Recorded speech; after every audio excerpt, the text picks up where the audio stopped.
Hi, this is Not America's Sweetheart Davienne, and you are listening to Wrestling with Entertainment. This is ZPB, and you're listening to Wrestling with Entertainment. This is Clay Wilson, and you're listening to Wrestling with Entertainment.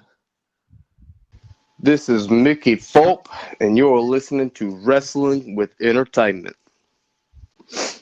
Hello, and welcome to the show. It's Wrestling with Entertainment, bringing you the latest exclusive breaking news, previewing and reviewing the latest shows from WWE, AEW, New Japan, and everything in between every Saturday on YouTube and Castbox.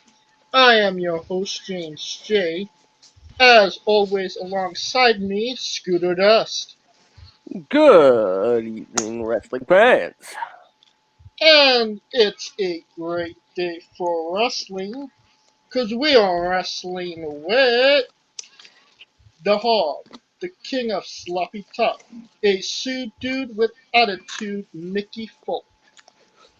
What's up, guys? How are y'all, man? We are good. How are you, Mickey? Man, I'm pretty good. Just want to talk about real quick where you can find me here in the next couple weeks.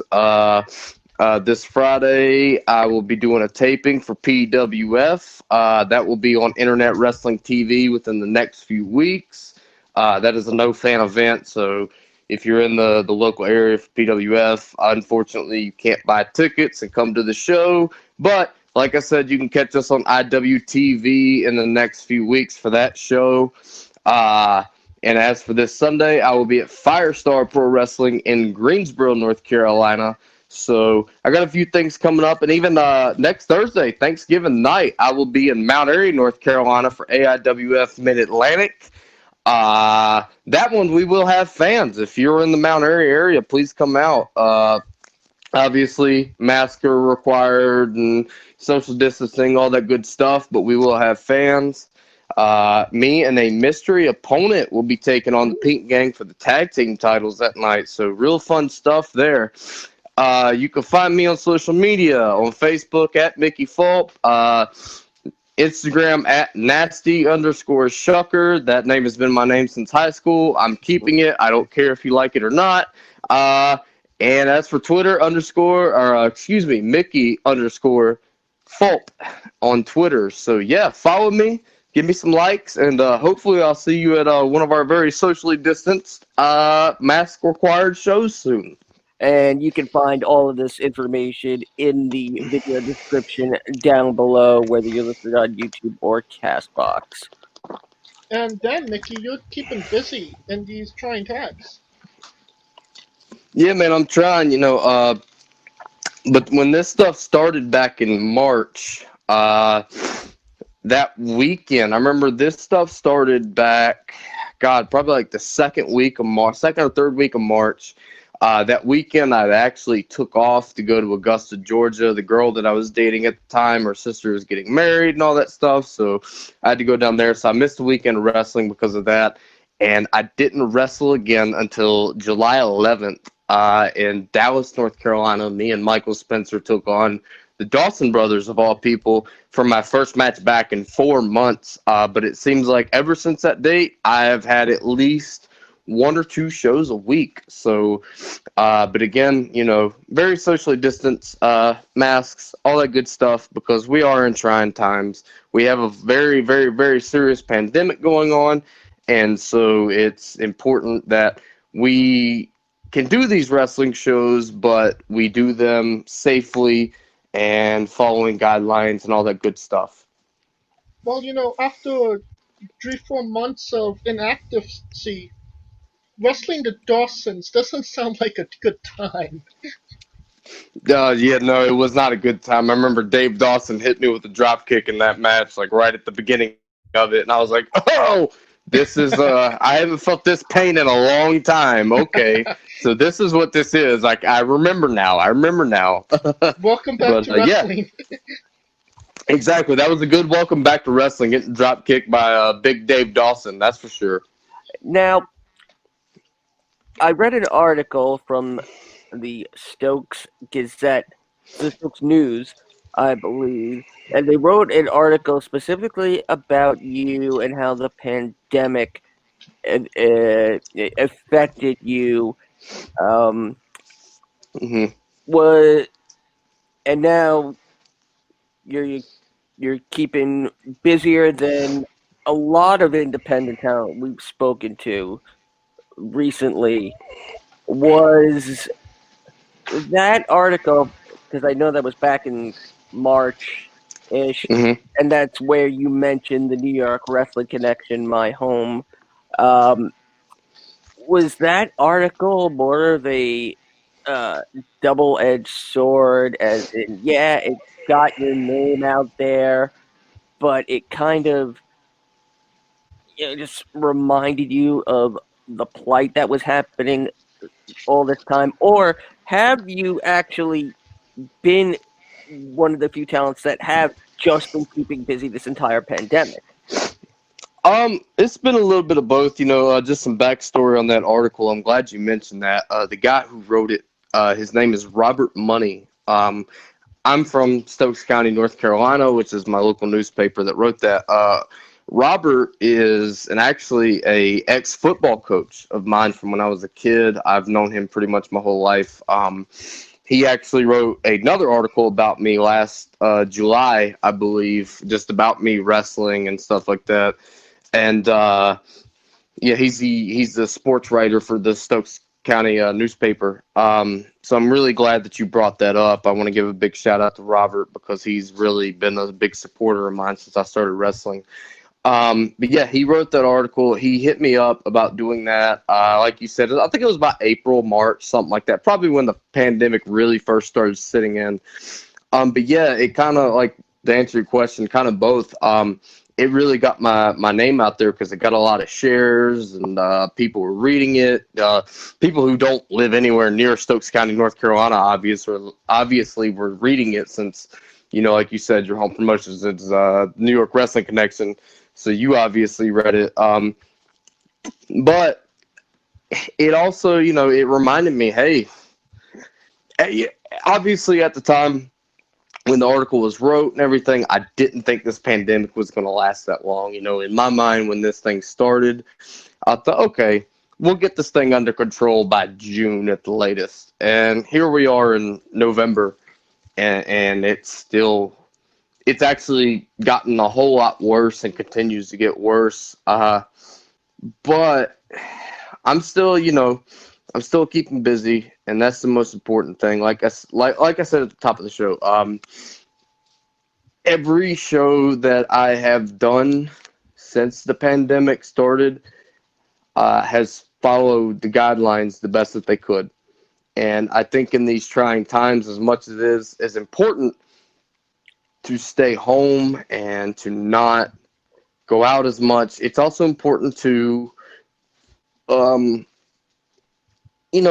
people cannot just stay cooped up in their house, and that's not me saying, hey, the coronavirus isn't real. It's all fake. No, no, no. We still have to be able to do the things we love, but we have to do them in a way that it makes everybody safe and we're not in danger from this pandemic. And that's important, especially with things like the social distancing and masks and hand sanitizer, all that good stuff. It just reminded me like, hey, if we're going to do independent wrestling shows, we have to do them the best way we can in these times. And right now, the best thing to do is, follow all the guidelines until there is some kind of cure, vaccine, whatever for this virus, because it has affected a lot of independent wrestlers, and not just independent wrestlers, but just the world, obviously the world altogether. But for the independent contractors, especially, I mean, you see guys on AEW, WWE, Impact, Ring of Honor, it's affected them too. And, it's important that we give people the entertainment that they need in these trying times, but we have to do it completely 100% as safe as possible. That's a great answer. Yeah. Now you've been working with AIWF. Yes, sir. And you've captured quite the collection of gold there. You've been tag team champions, Mid Atlantic Virginia champion, cruiserweight champion. Could you maybe tell us a little bit about the promotion? Yeah, so the AIWF Mid Atlantic is the main promotion, a part of the AIWF. The AIWF is, in a way, it's kind of like how the NWA used to be, just more in a modern setting.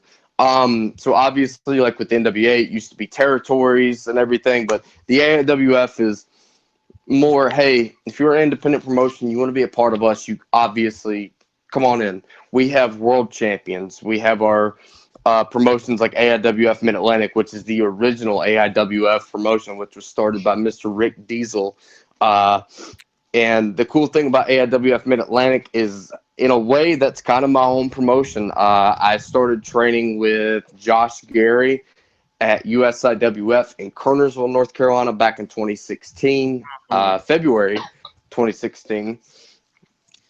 And after his school closed, I found myself, obviously, when you're an independent wrestler, you take the bookings that you can and everything. And one of the first promotions that really started booking me on a regular basis was AIWF Mid Atlantic.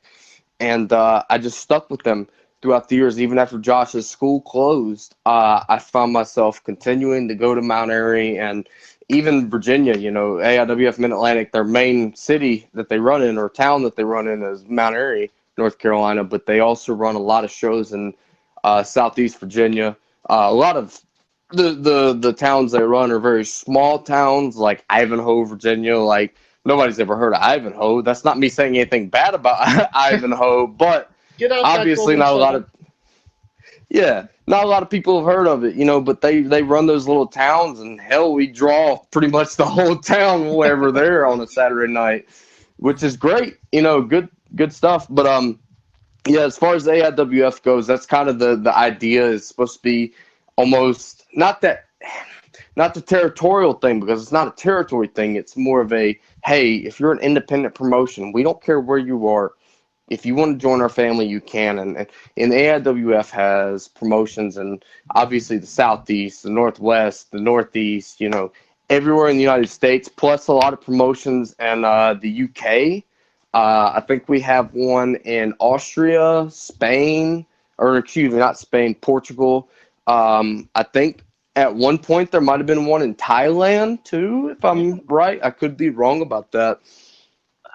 But like I said, there's obviously, so with Mid Atlantic, I've won the first title I won there, which is the first title I ever won in wrestling, was the AIWF Mid Atlantic Cruiserweight Championship. I held that title for 399 days. A part of that was due to an ankle injury, but they continued to let me hold the title. While I was still the Mid Atlantic Cruiserweight Champion, I went to Charleston, West Virginia, in April 2018, and I won the AIWF World Cruiserweight Championship against TJ Phillips at Real Shoot Wrestling, who primarily run in northern West Virginia, the Fairmont, Morgantown area.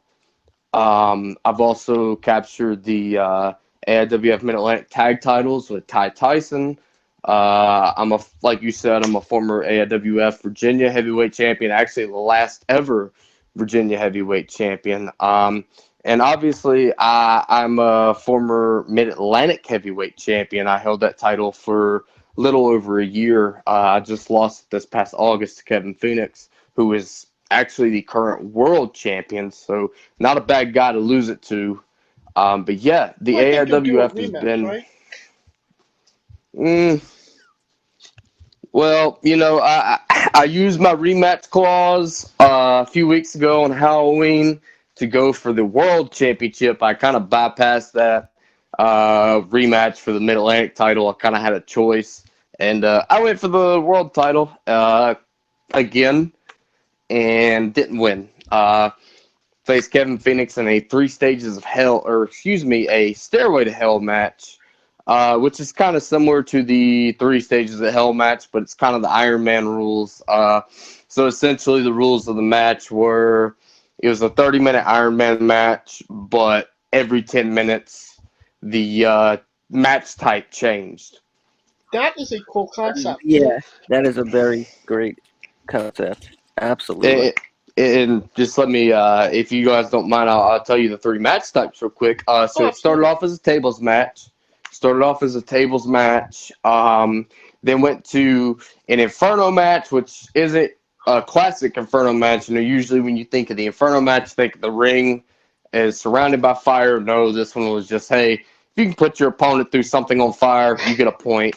I put Kevin Phoenix through a burning table in that one. There's a video online of that, actually. I shared it on my Facebook a few weeks ago.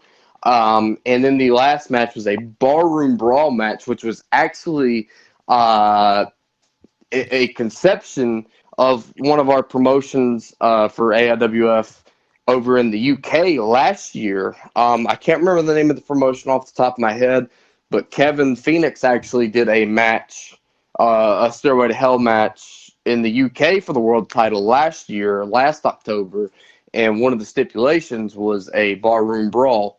So obviously you had your typical barroom stuff there, pool sticks, glass bottles, things of that nature. But yeah, that was the Stairway to Hell match for the AIWF a few weeks ago on Halloween, and I'll tell you, man, that was a pretty grueling match. 30 minutes of nothing but just hitting each other with weapons and blood. I mean, I got busted open by a bottle. Like it was a very intense match for me personally. Now, the one thing that I'm going to ask you is when you put him through a flaming table, did you get 1 point or 2 points for that? I got 1 point. So for each stipulation, right? So the first one was a tables match. If you put your opponent through a table, 1 point. Right. Same thing with the Inferno match. Once the match stipulation changes, it changes. You know what I'm saying? And so me putting him through a flaming table didn't count as 2 points because the tables match at that point was over. Hey, maybe it's something to contest. Yeah, I mean, it might be. If we can contest it, I can get a tie and maybe get another match against Kevin Phoenix. So you may have a point there. There you go. If you were to light up a barbed wire baseball bat and hit him with that, would that count in that? Oh, yes. Okay. Yeah, anything as long as you hit your opponent with fire in that match, from what I understood, that was a point. So if I had done that, or if he had done that, that would have been a point for whoever did it. Now you spoke about wrestling on close sets as of recently. Obviously the crowd is a big component of pro wrestling. How does that play into like your psychology of how you approach the match? How does it affect you, knowing that there's no crowd? Man, it's different. One of the things that whenever I go into a match with no crowd, recently that I've tried to keep in the back of my mind is I remember like practice matches I do when training. Like there's no crowd in those, and so I try to remember like, hey, think of it as a practice match in a sense because there's not going to be a crowd there. They're not, especially like if I'm trying to get the crowd behind me, they're not going to be there. Right. So I try to think of it as almost a practice match, like in training. If I'm going to, like I said, I mentioned Firestar Pro Wrestling earlier. LeBron Cozone, who kind of took me under after my original school closed down. Anytime I go up there, I do practice matches with his guys. And there's no crowd. I mean, really, if there is a crowd, it's just his guys, his other trainees clapping and stuff. And even then, sometimes they don't really want to get into it, which is great because it teaches us, especially with these times where we're not really wrestling in front of crowds, it teaches us how to, wrestle a match without a crowd. It is difficult. It's been very difficult to do that. But at that point, after I get over the fact, okay, this is a practice match. That's my mindset. The only difference is I'm working that camera.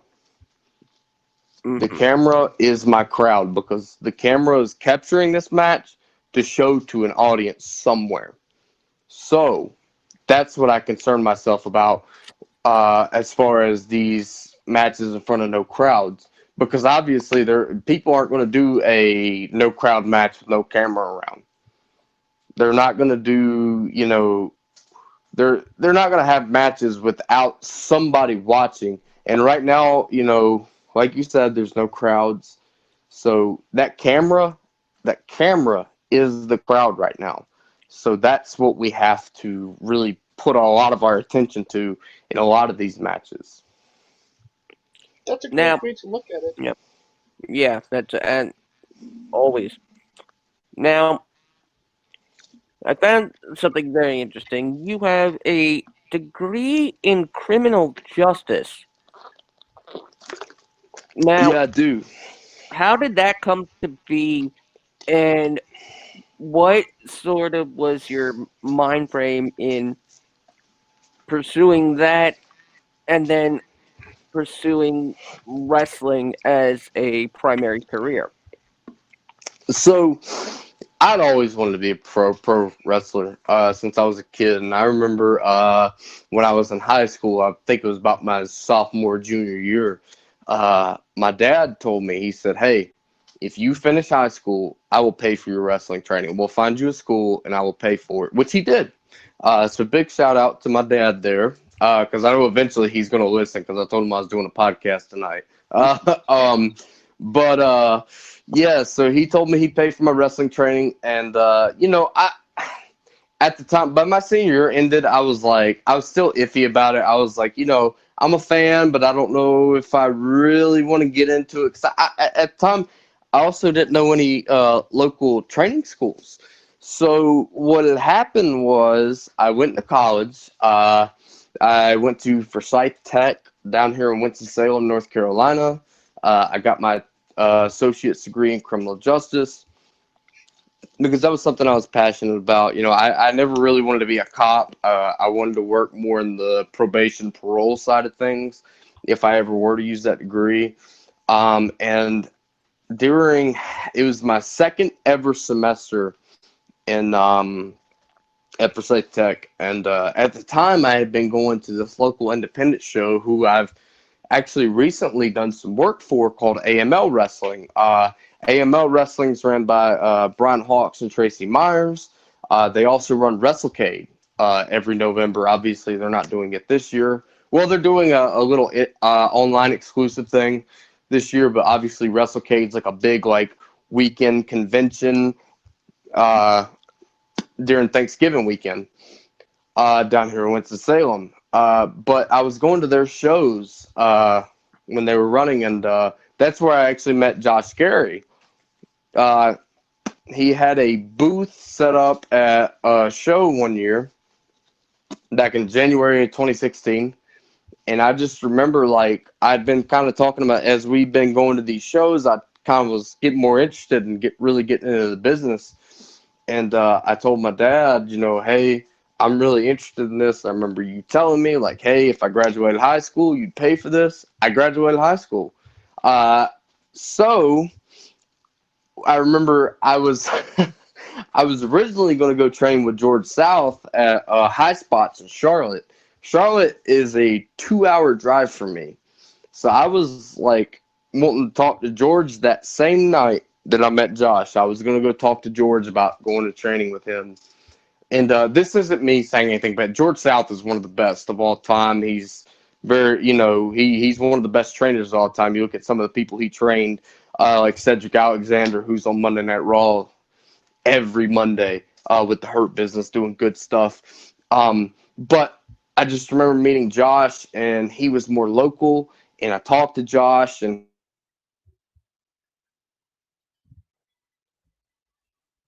interested in doing this. I remember going to my first training session, and I trained and was wrestling while I was still in college.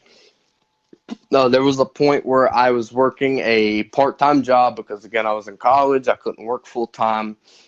I was working at a little local restaurant down here where I live. I was going to college, and I was wrestling on the weekends. So yeah, I do have a degree in criminal justice. I've kind of put that on the back burner because I graduated in December 2018. Like I said, kind of put that on the back burner because wrestling's more important to me right now. And like wrestling is my happy place. When I'm in a ring, like nothing else matters. Fucking ex-girlfriends, bills, all that shit. It doesn't matter when I'm in that ring. So yeah, wrestling is my passion right now. But it's always good to know that I have a backup plan in case it doesn't work out. Now, a follow-up question to that. If Impact Wrestling were to hire you, would you be able to find out who shot Johnny Bravo? If they were to fire me, If they were to hire you. if they were to hire me, sorry, okay. I don't want to say yes because I don't have any detective experience, but I do have that criminal justice degree. So if Impact were to hire me, maybe I'd be the first one they would go to. I'm not sure. But yeah, no, he really got shot on national television. Nobody's figured anything out yet. So there's that. I mean, God You have almighty, more yeah. credentials than Tommy Dreamer does, I'm sure. I love Tommy, but yeah, maybe I do. I don't. Hell, maybe Tommy Dreamer does have a degree in criminal justice. I don't know, but maybe I do have a little more credentials than he does. I don't know, but I'll definitely help Tommy if he needs some help with it. There you go. Now, I did notice that you got a shirt out there, and I did also notice that Finn Balor put it over. You're talking about the Sioux Dudes with Attitude shirt, me and Joey Harrison. Yes. It's a pretty sweet t-shirt. And yeah, it's on Pro Wrestling Tees. If you want the colored version like Finn Balor's wearing in that picture, you go to ProWrestlingTees.com. Joe Harrison, no comparison, Joe Harrison. That's the store you want to go to. If you want the black and white version, it's on mine. Just search up Mickey Fulp in the search bar. Also, I have some other cool t-shirts on there if you guys want to buy some. And we'll put all this information in the video description below. You can find it there. And now, elaborating on that, now, again, and this is going back to the article I had read with the, I believe it was it the PWF? The promoter there was trying to, or it still is, I should say, trying to sell everybody's merch, and rather than take anything themselves, is actually giving it to the superstar who is represented in that merch as a means to supplement their income. Can you speak to that just a little bit? Yeah. So yeah, the PWF, they are they're especially at the beginning of the pandemic and everything. They were just throwing out those Pro Wrestling Tees links and all that good stuff to for their guys. And me and Joe were a couple of the guys that they threw out there.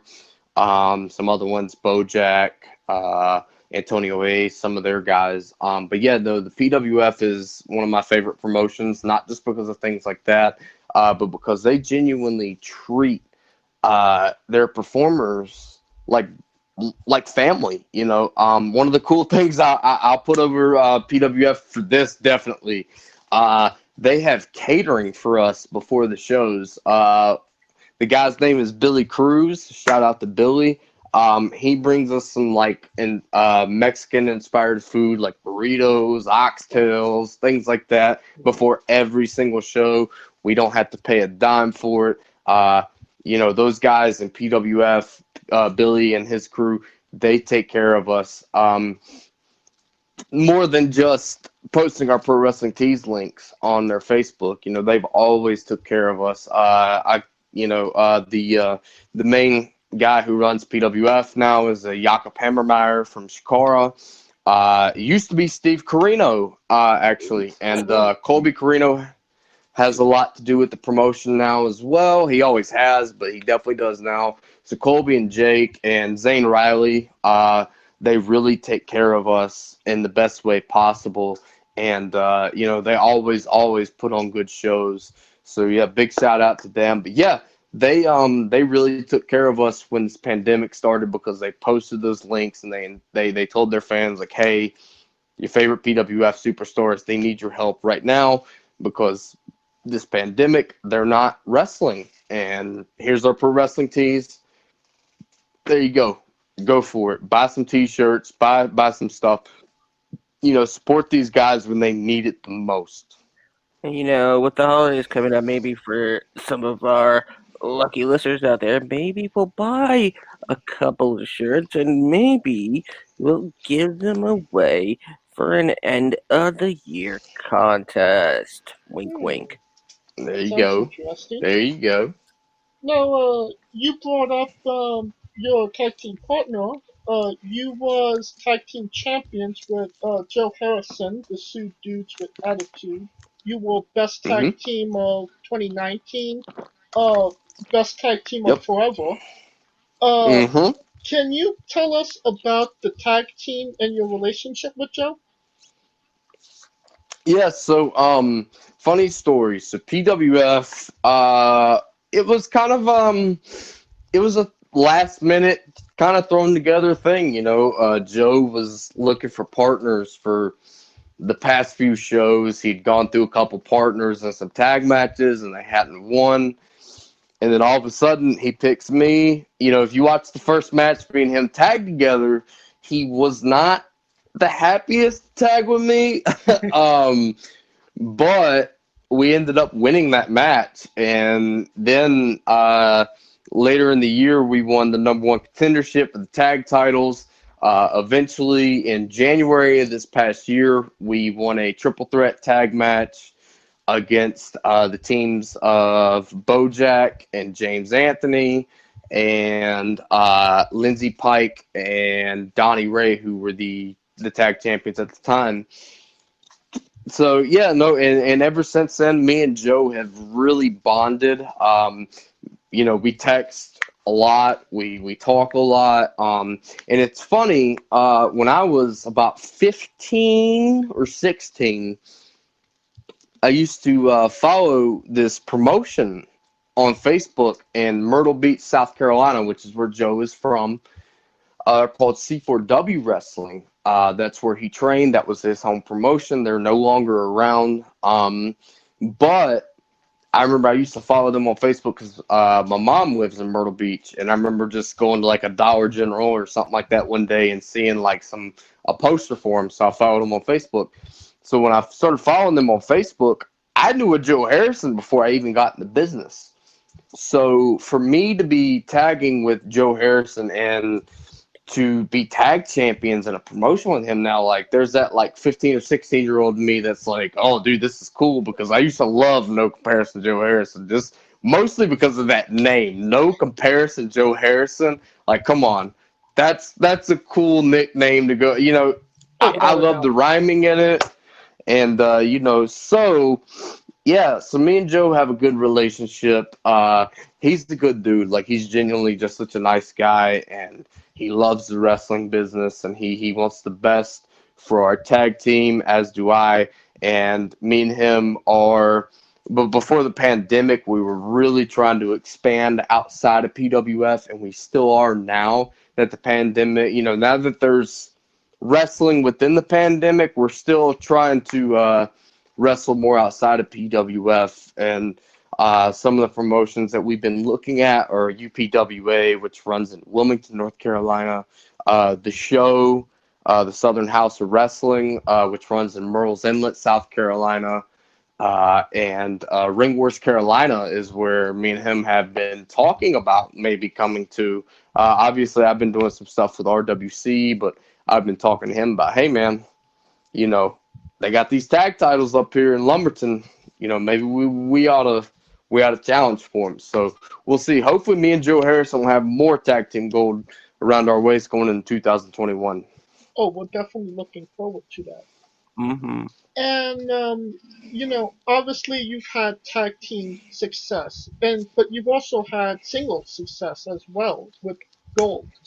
So do you kind of Hmm. consider yourself a singles wrestler that does tag team on the side, or a tag team wrestler that does singles on the side? Man, that's a hard question. I feel like it's very 50-50. It's even. Obviously, you know, my main tag partner, like we were just talking about, Joe Harrison, he has single success in other promotions. Like I mentioned, the Southern House of Wrestling in Murrells Inlet, South Carolina.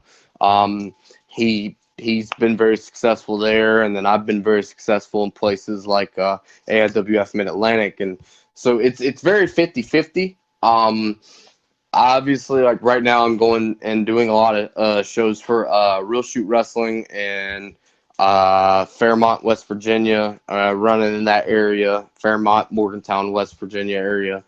I'm actually in their junior heavyweight championship tournament right now, so hopefully I'll win that soon. Hopefully I'll be their first ever junior heavyweight champion. Joe also, he's a former, he just lost it back in July. He's a former UPWA cruiserweight champion. So, I mean, I feel like, especially with me and Joe, it's very 50-50. We tag in PWF, and like I said, we obviously want to tag in other places, but we both have our single success. And so I feel like, again, it's 50-50. I have my success there, but I do have a lot of success in the tag team area as well. That is a really good answer. Yeah. Scooter, you have a question? All right. I'm gonna ask the eventual question. Nasty Shucker. How did that come about? It's a funny story to that. So, like I said, that's been my Instagram handle since I was like 15 or 16. So I remember I was down at the beach with my mom, and I was grilling. I enjoy grilling. I haven't done it in a long time, but I was going through a really big phase where I was just like grilling everything. And so I remember I was at Walmart one day down there at the beach, and I was getting some corn to grill. And I was on the phone with my dad, and he called me, and I told him, I was like, I'm shucking this corn, because this isn't just like the frozen corn that you buy in the frozen area of Walmart. This is like the actual corn in the vegetable area. So I'm having to actually shuck this corn.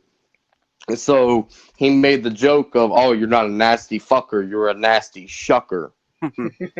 So that's where the Nasty Shucker Instagram name came from. I remember I changed it that day, and it has not changed since then. I probably do need to change it, but I really enjoy that name. I think it's hilarious, and it's hard for me to change it. Like, I've tried to, and I'm like, oh, it's such a creative name. Like, I just like it. And it's funny because anytime I've done a podcast or any kind of interview and I mention it, everybody always laughs about it, and that makes me not want to change it. So that's why I've kept it over the years. Mm-hmm. I mean, honestly, it could be a nickname in your wrestling if you just like chuck people. Well, it's funny. You were bringing up the article from the Stokes County newspaper. That the first one that Robert had done on me, the way that he was communicating with me was through Instagram. So he had mentioned in the article that I'm known in the wrestling world as Nasty Shucker. Like, that was like my wrestling name, and obviously that's not.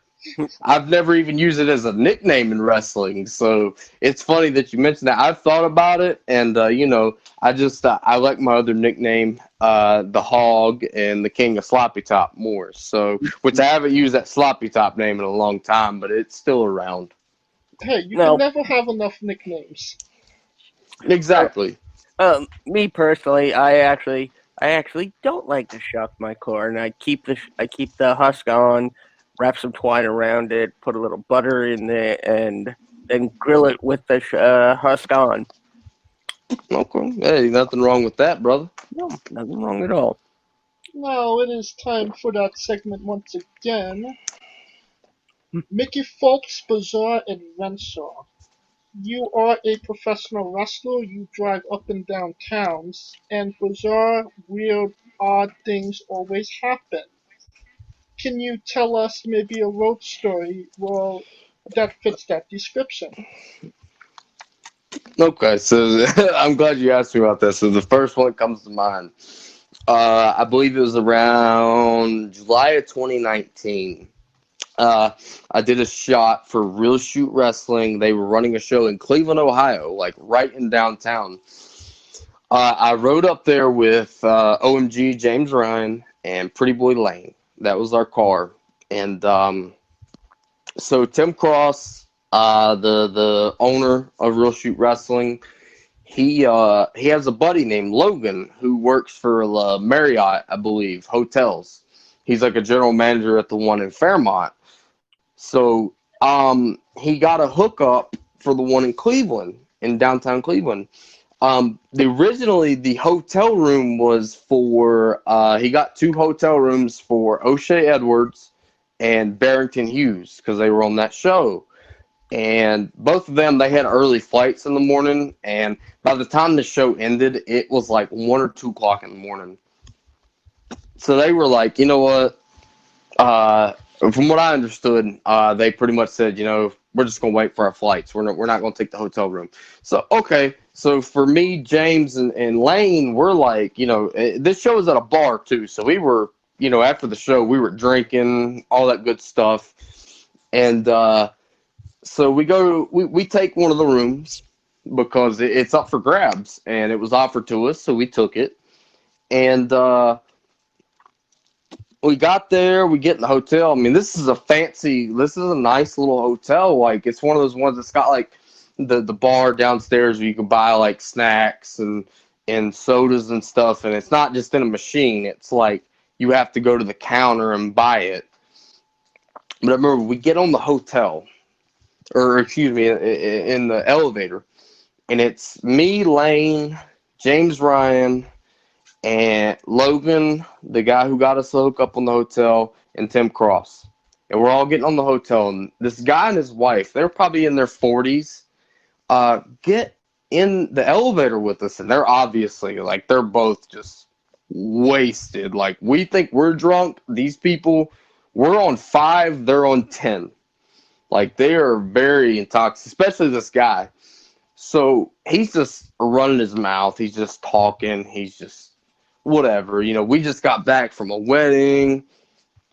Blah, blah, blah, blah. It gets real quiet for a second. I shit you not. This guy looks at us and says, "Yeah, man, I've done jacked off 5 times today." Oh, Oh man, and we just all busted out laughing, except for Logan. This guy Logan, he's such a great guy. And he just looks at this guy and says, "God bless you, brother." And the guy gets off the elevator on his stop, and we just all just fucking laugh. And I mean, that's just, that's just one of the things we deal with in places like Cleveland, Ohio. Like, I never thought I would be on an elevator with a guy, and he just tells me about how he jacked off 5 times in a day, but that happened. So there's that.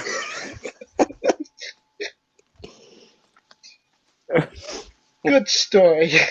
yeah. Good story. Getting on maybe a little bit more serious note, where do you see yourself in 5 years? In 5 years, man, it's hard to tell. I would love to be wrestling for or not even like I would be happy with just being working with one of the bigger companies like a AEW, WWE, Impact, Ring of Honor, whatever, whether that be as a wrestler or referee, ring announcer, whatever. I just love wrestling so much. I want to contribute as much as I possibly can to it, no matter what the role is. But in 5 years, truthfully, as much as I would like to be on TV, I do still see myself working the independents, but I see myself stepping up and working for some of the bigger companies on the independents, and then hopefully, I'm only 23, so in 5 years I'll be 28. So hopefully I'll really be hitting my stride in 5 years, and I'll really be like showing people like, hey, this is Mickey Fulp. People will know me around the independents, or not just across the country, but around the world. That would be my ultimate goal for me, is just people know who I am. And like I'm almost 5 years in the business now. I'll be 10 years in 5 years, and I just want people to understand like, hey, this guy loves wrestling and he wants to give back to it no matter what. So I would just love to be, if I'm just still wrestling in 5 years, if I'm just still involved in the wrestling business in 5 years, I'll be happy. That sounds great. Yeah. Mm-hmm. Scooter, you have a question? I no, actually, that actually answered what what I was going to ask. So I think we can move right along. All right. What is a match people should go out of their way that best shows off what Mickey Folk is all about? Oh man. Ooh. So there's a really good match, one of my favorite matches of all time that I've had. It was for Firestar Pro Wrestling. It is a chairs match against Michael Spencer. Just the emotion involved in it is what makes it one of my favorites. There's a lot of matches that I would love to recommend, but I don't think there's anywhere on the internet to find them. There was a match with White Mike that I had at Future Stars AML in January this past year. I would love people to watch. But I believe it might be on the High Spots network, if I'm not mistaken. It might not be. I don't know. That one's a fun one. But yeah, the chairs match with Michael Spencer was a really fun one. Just because, again, the emotion involved in it. Me and Spencer, I started training when Spencer was probably about a year in, and we just clicked as people. We became really good friends. He's still a really good friend of mine. And me and him I feel like we bring the best out of each other. It kind of goes back to, you always hear like the best friends in the wrestling business just absolutely beat the shit out of each other. Well, Yes. That's what me and Michael Spencer did. We also have another match on AIWF's Mid-Atlantic's YouTube channel. It was a Santa's Brawl match, which is essentially a hardcore match, but like every few minutes, a dude in a Santa outfit comes and throws a gift in the ring, and when you open it up, it's a weapon. Oh, that That sounds one was awesome. a fun one too. Yeah. Dude, that one was really fun. Hey, look, I'm gonna put over AIWF Mid-Atlantic again real quick. They're very creative when it comes to their match stipulations. I also had a Lumber Clown match with Caden Pierre at last year's Fright Night, which is a lumberjack match, but all the lumberjacks are clowns, and like every two minutes a buzzer goes off, and they come in the ring and beat the shit out of both guys. Oh, wow. So, And if So, you're yeah, afraid of clowns, I can't imagine that that's a fun time. yeah, no, it's not. If you're afraid of clowns, I think actually the reason that match was invented in the first place, because we weren't the first one, was because one of the guys in the match, the original Lumber Clown match, was afraid of clowns, and it was kind of a rib on him. But yeah, they're very creative with their match stipulations. That's for sure. But yeah, that Santa's Brawls match with the Santa's Brawl match with Michael Spencer is another good one that I would highly suggest people check out. Can you answer me one question? In the LumberClown match, were any of them dressed up like Pennywise, the dancing clown? Actually, no. But I will tell you, in the Lumber Clown match that they had a few weeks ago at Fright Night, because that's kind of a one of their Halloween shows called Fright Night, and the main one of the main staples of Fright Night is the Lumber Clown match. We did have a Joker, a Heath Ledger Joker in there, so no Pennywise though. Why so serious? Exactly. And we're coming up on the conclusion of this interview. It is once again time for our Dunder round. I'm gonna list off some questions for you, and you could answer them whatever comes to your mind first thing, however you'd like to answer them. Are you ready? Okay. Yes, sir. I'm ready. Excluding yourself, greatest wrestler of all time. Ric Flair. Worst wrestler of all time. Oh God. Shit. God, that's a hard one. My opinion, worst wrestler of all time. God, that's a hard one. Probably to me, it's Lex Luger. I didn't really ever like his in-ring work. That's not saying he was bad. Just to me, he was probably the worst in my opinion. I really thought we were going to get another Steve McMichael. Really? Nah, he's the best, but he's the second best behind Ric Flair. What are you talking about? Your main eventing WrestleMania for the World Championship. Who was your opponent? Your dream opponent from any time, past or present. Dream opponent. Probably Edge. That's a good one. Oh. Yeah. If you could come out to anyone's entrance music, past or present, who would it be? Past or present. I would probably. This is gonna be one that y'all might not have ever heard, but Big Boss Man's Attitude Era theme song. Yes. Either his or Dan Severn's. I fuck with Dan Severn's theme song. That like yeah, either one of those. Yeah. You see, I'm about to give away my age here. I'm 36, and yeah, I was a teenager during the Attitude Era. So yeah, that's Hell yeah. Yeah, those are some sweet tunes. Yes, they are. Finish the sentence. Kayfabe is Not dead. awesome. Squash. It's on life support, but it's not dead. That is a great analogy. Mm-hmm. Squash. Fruit or vegetable? What was the question again? I'm sorry. Squash, fruit Squash. or vegetable? I don't eat squash, but if I had to assume, I would assume it's a vegetable. It is indeed a fruit. Oh shit! Really? Yep, it's got seeds. It's one of our running gags on our Friday night show. Saturday. Kayfabe, Scooter. It's still on life support. Yep, it's just on life support. It can still pull through though. We just have to keep. Beep beep beep beep. Alright.